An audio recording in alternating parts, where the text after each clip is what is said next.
Hello, and the purpose of this video is to critically review an article that appeared in the Mises Institute newsletter called the Mises Wire, which is the Mises Institute newsletter.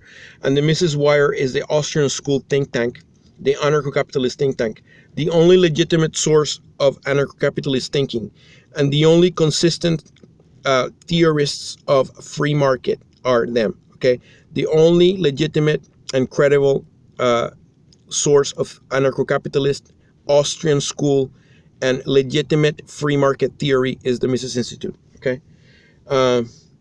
Anyways, this article is called "It Wasn't Capitalism. Mises Explains Nazi Economics." Right?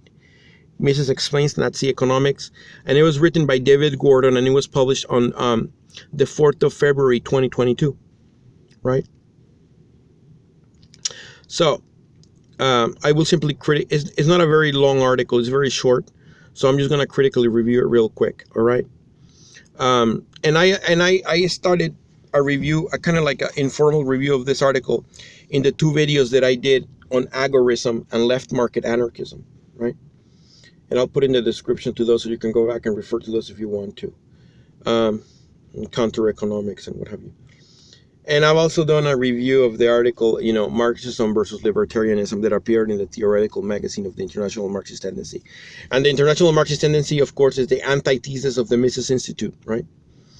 But the Mises Institute and the International Marxist Tendency are the pure forms of like their respective theories, right? The Mises Institute is the pure form of anarcho-capitalism, whereas International Marxist Tendency is a pure form of Marxist Trotskyism. So, yeah, they're diametrically opposed, but they're both they are both think tanks and educational institutions, right? So if you want to be educated about legitimate Marxism, you go to International Marxist Tendency. And if you want to be educated about legitimate capitalism, you go to the Mises Institute. Okay? Anyhow, this is "It Wasn't Capitalism. Mises Explains Nazi Economics." Quote, "Many readers will already know that Ludwig von Mises considers the Nazi economy to be a form of socialism. In the Nazi system, private property in production goods existed in name only. The ostensible owners were merely managers bound to follow the government's directives. Rainer Zitelmann, the foremost authority on Adolf Hitler's economic policies, has fully confirmed Mises' analysis in Hitler's National Socialism, which will be published next month. The book is a revision and expansion of Zitelmann's earlier book, Hitler, The Politics of Seduction. Zitelmann also points out that Hitler admired Joseph Stalin's economic planning and viewed him as a fellow exponent of a centrally planned economy." Okay. All right, I disagree with von Mises that the Nazi economic system was a form of socialism. The Nazi economic system was actually a form of corporativism, which is the economic theory of fascism as explained by Mussolini. According to Mussolini, fascism was defined as the dictatorship of the state over the cooperative mass.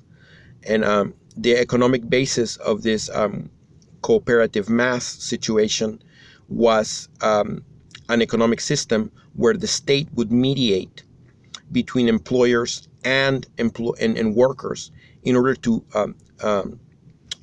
end and suppress the class struggle, right? So in that system, wages were capped and profits were capped. So wages were frozen and profits were capped at 10%. So, and the state is the one who made the decisions as to the profit rates and the wage levels. Okay.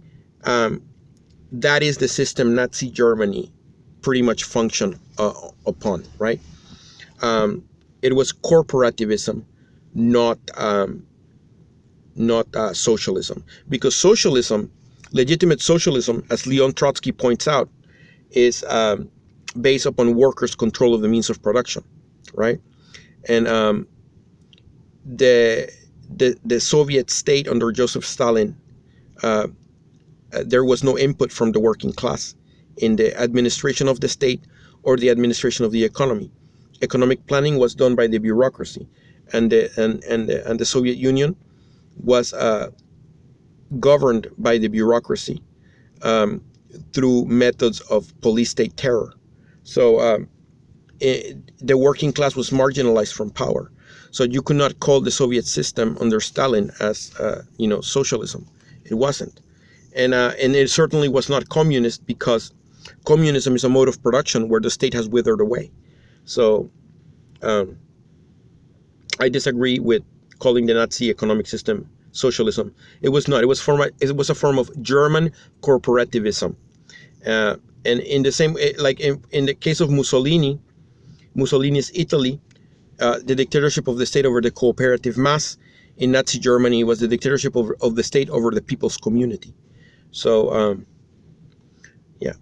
it is true though that Hitler admired Joseph Stalin's economic planning. That's true.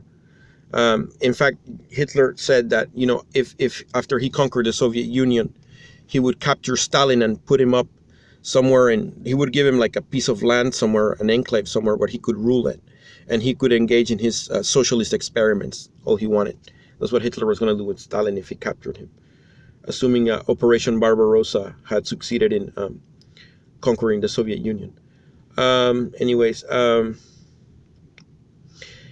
Back to the article. In this week's column, I'd like to discuss a letter that Mises wrote to the New York Times in June 1942, in which he discusses the Nazi wartime economy in substantial detail, making points about it that he doesn't mention elsewhere. And Mises first sets forward his conception of the Nazi economy, and this is von Mises. Quote, "The German pattern of socialism, or the compulsory economy, is characterized by the fact that it maintains, although only nominally, some institutions of capitalism. Labor is, of course, no longer a commodity. The labor market has been solemnly abolished. The government fixes wage rates and assigns every worker the place where he must work. Private ownership has been nominally untouched. In fact, however, the former entrepreneurs have been reduced to the status of shop managers. The government tells them what and how to produce, at what prices and from whom to buy, at what prices and from whom to sell. Business may remonstrate against inconvenient injunctions, but the final decision rests with the authorities," end quote. So yeah, I mean, von Mises is, like I'm saying, it was the German version of the fascist economic system of corporativism, right? Not socialism. Now, but Mises continues to call it socialism. Okay. Even though, there was no workers' control of the means of production, even though workers had absolutely no input into as he himself says, the government fixes wage rates and assigns every worker the place where he must work. So it was the German labor front who assigned workers and decided their wages. Workers were slaves of the Nazi dictatorship. So, it was not socialism, because socialism is premised upon workers' power. Back to the article. The Nazi system, as so far explained, does not eliminate conflicts between business and the government. Businessmen, even under Nazi orders, remain eager to make a profit and would like to have as much opportunity as they can to use their entrepreneurial judgment. This conflict leads the government to bring more enterprises under its direct control. There is pressure to change the system to one of government ownership of the means of production, i.e. what Mises calls the Russian pattern of socialism. Right. Right, but I don't think this idea that Hitler would change, would adopt the Soviet model of state ownership for the means of production. And by the way,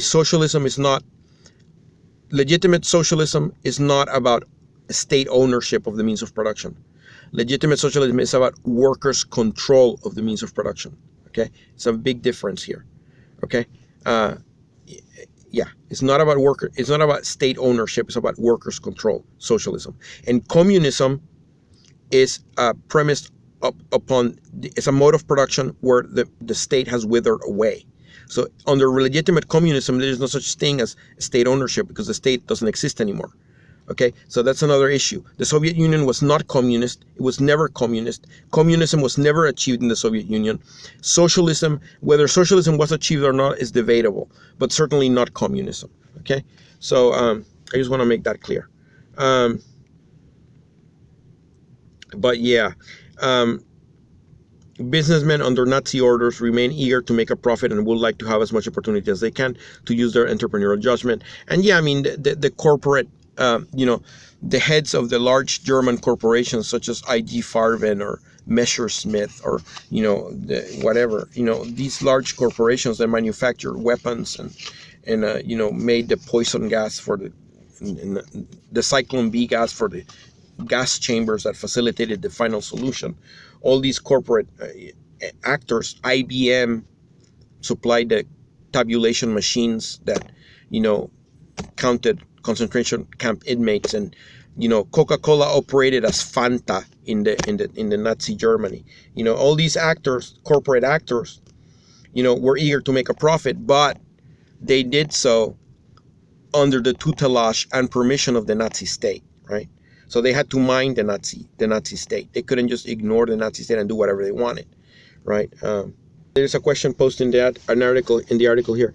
Even if pressure exists to change the German pattern into the Russian, whether that pressure existed, I don't know, because I don't think that Hitler would have put IG Farben or IBM or Fanta or Messerschmitt under state ownership. I don't think he would have done that. I don't think he could have gotten away with that, because then that would have, his business supporters would have, not been in agreement with that.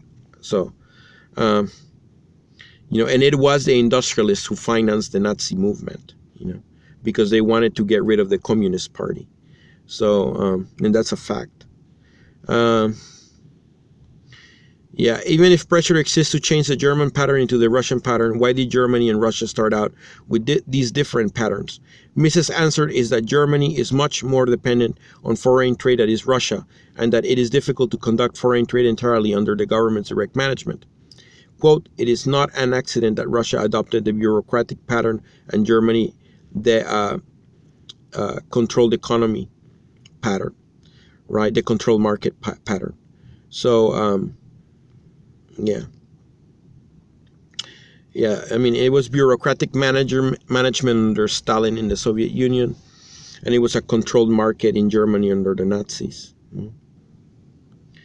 Yeah.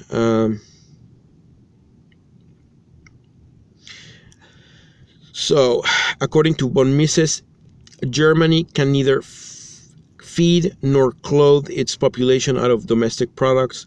It has to import foodstuffs and raw materials, and to pay for these badly needed imports through the export of manufactures, most of which have to be produced out of imported raw materials. In 1937, roughly 92% of its imports were food and raw materials, and roughly 80% of its exports were manufactures. So yeah, that's why, for example, during World War I, the British blockade of the German ports was so effective in bringing down the German economy, which created the precondition for the fall of the Kaiser and, the German defeat in World War I. The British embargo and blockade worked. And the reason Germany was so desperate to conquer Lebensraum, living space, was precisely to avoid what happened in World War I, when the British Navy was able to blockade the German ports and suffocate the German economy by expanding and seizing land, especially places like the Ukraine or France or the Czech Republic, which had the Czech industry, the resources of France, the resources of the Ukraine. Seizing those resources gave the German economy raw materials that allowed it to avoid the possibility of being suffocated by a blockade from the British. How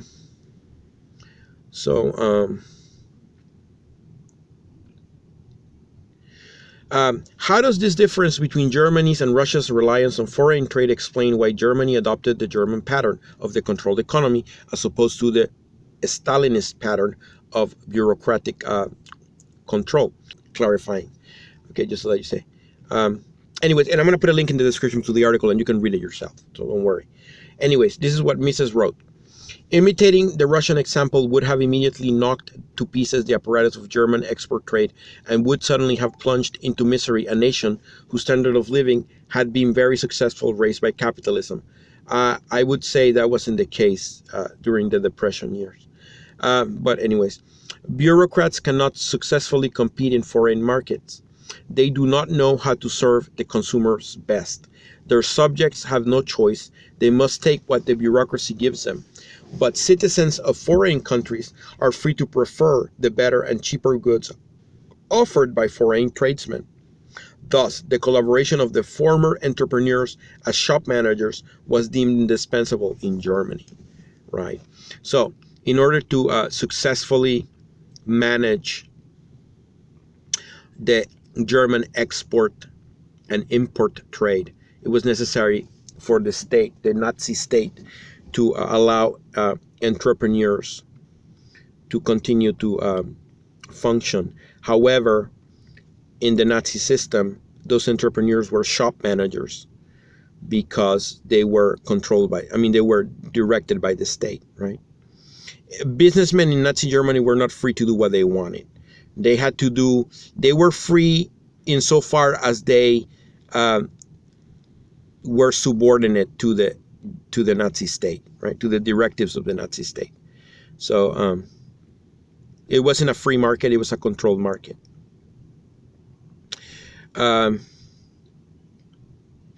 Okay, it's important to avoid a misunderstanding. Mises isn't saying that because bureaucrats can't run foreign trade, the Nazi government has to exempt businesses engaged in foreign trade from the German brand of socialism, so-called, right? It's actually a controlled market. It did not allow a free market in this area. Mises' argument is that the shop managers, because they are former entrepreneurs, can manage the German pattern better than bureaucrats. Even the shackles imposed by the government's regulations allow some room for entrepreneurial judgment. Yeah, there was entrepreneurial judgment insofar as how to meet the goals set by the Nazi state, right? So, for example, after the Wannsee conference, when they decided the final solution, I think it was Himmler who approached the head of IG Farben and told him, look, we need a way to kill as many Jews as possible, as effectively as possible, as cheaper as possible. What can you come up with? And then the guy came up with, he exercised entrepreneurial judgment. Let's see, what can I do?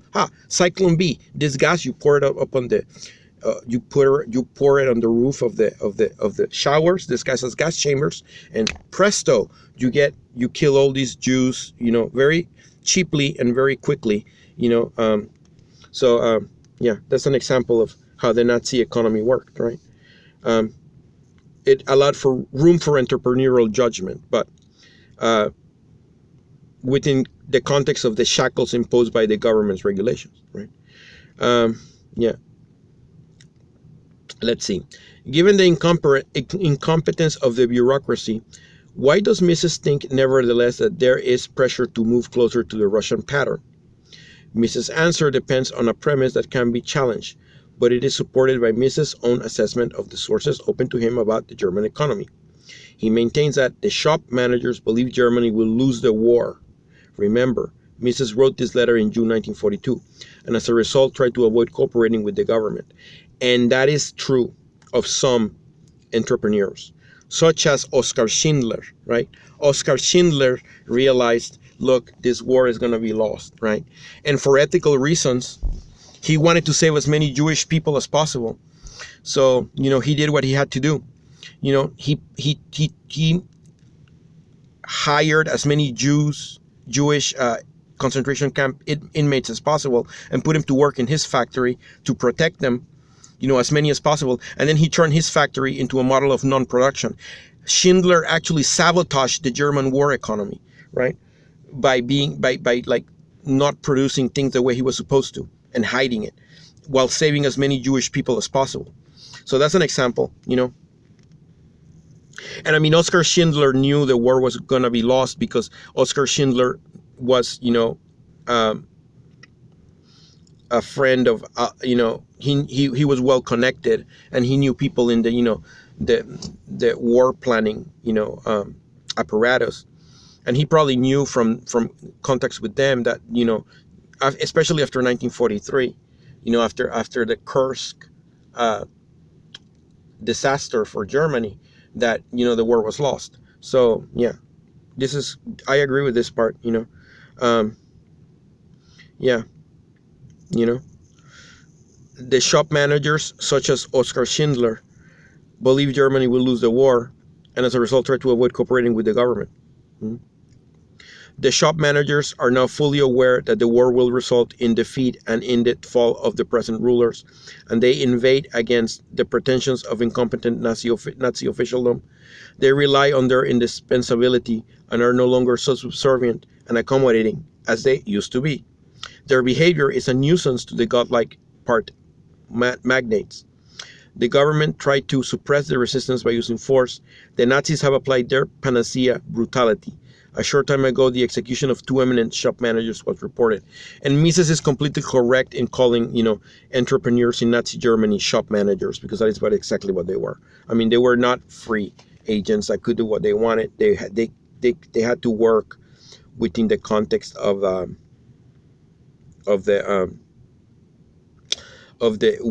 dictates of the Nazi state. So, and yeah, here he talks about the execution of 2 eminent shop managers.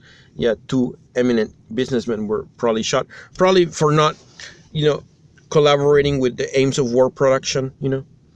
Because I believe. Anyhow, yeah. Anyways, this was not sufficient to get the system back to where the government wanted it, and the way the government reacted was to take away the limited discretion the shop managers had retained. In this way, it moved closer to the Russian pattern of bureaucratic control, although it cannot be said that the German pattern had been abandoned, as the form of private property remained for the most part in place. Private ownership of the means of production was preserved in Nazi Germany. Because any suggestion of adopting the Russian pattern of state ownership would have been considered collectivism according to Nazi ideology, and Nazi ideology rejected collectivism, and so did fascist ideology coming out of Mussolini's Italy, because the whole premise of Italian corporativism and the German corporativism was it was a third position, and also Argentinian justicialism under Juan Domingo Perón. The whole point of these ideologies was to serve as a third position between capitalism and so-called communism, which was really state ownership, which is not really communism, because, again, communism is a mode of production where the state has withered away.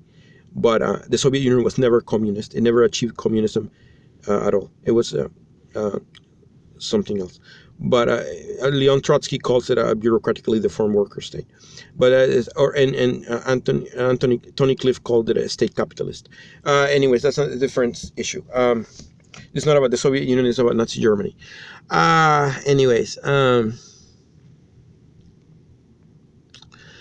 Anyhow.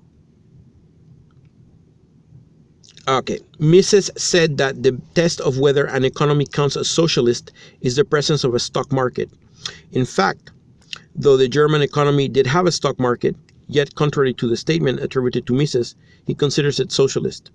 In an effort to exert some more control, though, the government tightened regulations and increased the role of the bureaucracy. The reports of a new decree of the Nazi government in 1942, Mises said, are ambiguous, end quote, unquote. And this is what Mises wrote. According to one version, all holders of stock and corporate bonds are required to turn over their holdings to the Reichsbank. According to a second version, only the sale of such securities to any purchaser but the Reich's treasury is prohibited. In addition, all corporation officers will be in the future depend directly on the civil servants operating in the Reichsbank. As Germany no longer exports goods to countries which are free to patronize other purveyors, the skill and experience of the former entrepreneurs are no longer needed. The Reich trusts that it can, in a bureaucratic way, manage the whole apparatus of production. Thus, it has ventured a first step towards bureaucratic socialism of the Russian style. I think that's going too far. Again, Nazi ideology did not allow for state ownership of the means of production, because Nazi ideology considered that to be collectivism. In fact, Alfred Rosenberg and Joseph Goebbels wrote about that they would never adopt collectivism. So I don't know about this. Yeah, I don't know. I mean, this attempt to make Nazi Germany into a form of socialism is not something I really agree with. I don't think it's correct. But whatever, you know. Again, I'm going to put an article, link to the article in the description, and you can read it for yourself. And I encourage you, to subscribe to the Mises Wire, and you can subscribe to the Mises Wire for free at the Mises.org, the website of the Mises Institute, which is, the only credible and legitimate source for Austrian school and anarcho-capitalist economic theory. Okay, the only legitimate source and credible source for that type of theory. The article, yeah, so